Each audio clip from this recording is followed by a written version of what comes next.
ng Camp Kalingal na ilabas din ni Mang Wilson ang kanyang sasakyan. At bukod dyan, hindi na siya pinagmulta. Pakinggan natin ang pahayag ni Mang Wilson. Maraming salamat po sa itimbre mo kay Tulpo, kay Mr. Rapi. Nakuha ko na yung taxi ko. Wala akong binayaran kahit isang 5.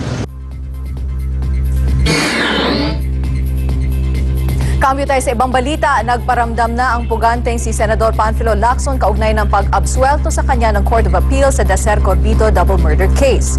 Sa isang statement, sinabi ni Lacson na wala raw karapatan si Justice Secretary Laila de Lima na makisawsaw sa isang court decision na hindi pa man niya nababasa. Tanging Supreme Court lang daw ang pwedeng magbaliktad sa desisyon.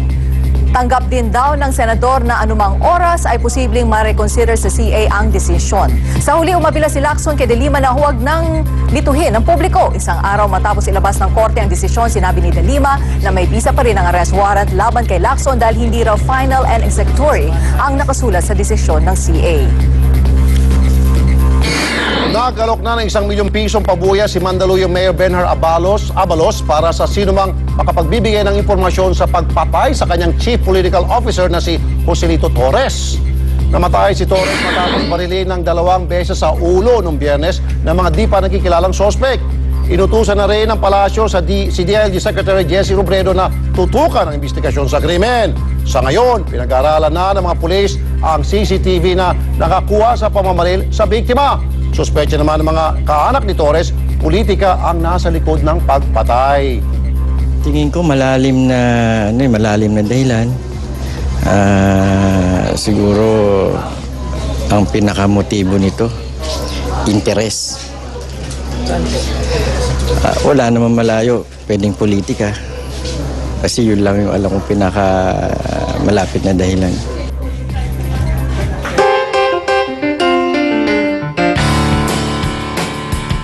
Narito na ang kwento no, mga tanong na may kwenta at may kwento ang kasagutan.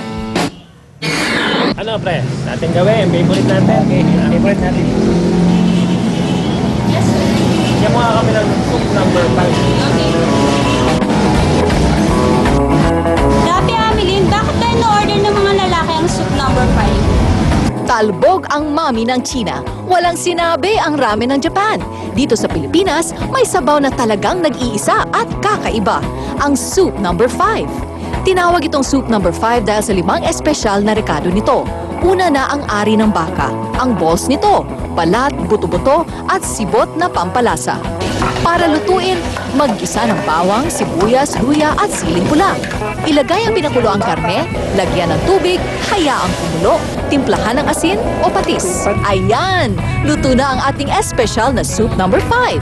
Ito na po yung soup number 5. Ano ba talaga ang sekreto at talagang binabalik-balikan ang sabaw na ito? Kasi lumalakas yung mga lalaki kapag nakakakain ng ganon at nakakarami daw ng kain. Habang kumakain ka ng soup, habang tumatagal pagkain mo ng soup, mas nananabi ka doon sa pagkaroon ng, kumbaga, sa sex, ganon. Susunod, exclusive! Superintendent Napoleon Cauyan na sinasabing taga-abot ng payola sa mga general, idinawit ang ilang opisyal ng PNP na protektor daw ng mga carnapper.